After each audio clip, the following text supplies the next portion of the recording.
Well, coming up, you also need to be thinking about your family budget for next year. Maybe you need to do some things differently than you did this year.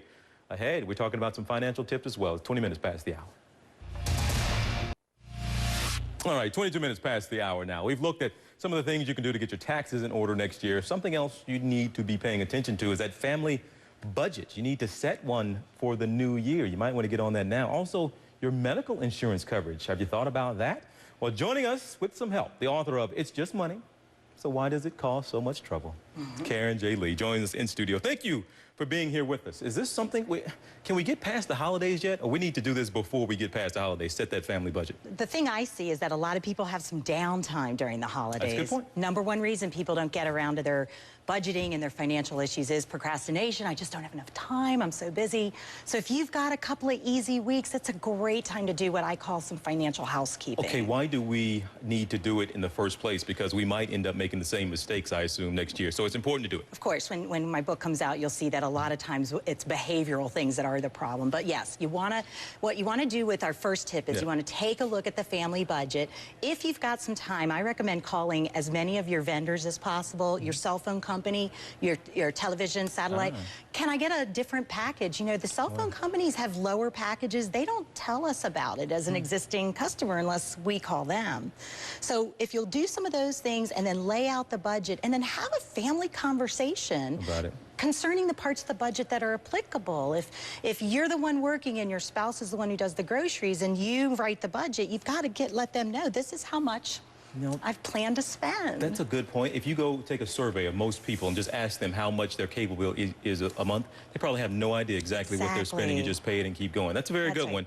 Insurance, why is it important to review that? Very important.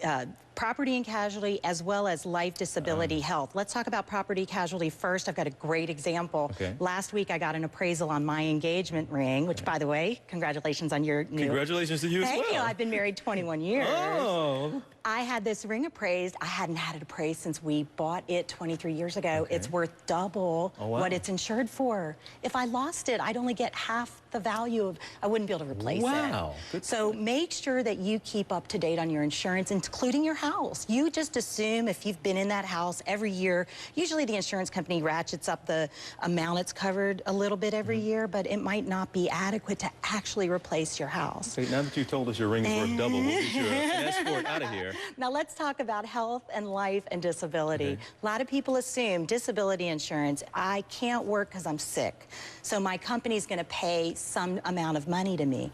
Check and see if you even have that kind of coverage. You do. And sometimes it's short-term or long-term. Both. And how much is it? It's usually around 60% if you do have it. Could you live on 60% of your income? If you couldn't, you might want to get a little bit extra. Life insurance, so inexpensive to go out and buy term life. So many people come to me and say, need more, need more. While you're reviewing it, check all your beneficiary designations. Okay, I got 3 more. We got to get through here. Got to get through these fairly quickly. Retirement savings. Just take a look at what level you're at. A lot of people in the past year or so have cut back because of hard times.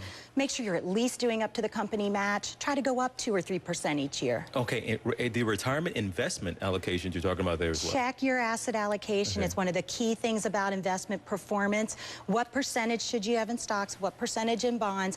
Is it out of whack? If so, rebalance it back to that original allocation. Reduces risk, and it kicks up your return a little. Another one people probably don't think about enough, you need to set some goals, but you said they need to be attainable. I worry about people who say, okay, I've got $20,000 in credit card debt, my goal next year is pay it all off. Can you really do that? Might not be possible. What about paying down 5,000 of it or 7,000 of it? Make an attainable goal, but do make goals. Very, very important. So we shouldn't shoot for the moon necessarily sometimes. Make sure it's reasonable. Okay, Karen Lee, you all are really helping me out. This is, you and also the guests we had on taxes, just some common sense stuff we kind of all know but need to be reminded about. We need to hear it. And these are housekeeping things you should do every single year. Every year. Thank you so much. So nice to talk with you. Congratulations on the 21 years. Yes. Thank you so much. All right, 26 past the hour. Quick break. We're right back.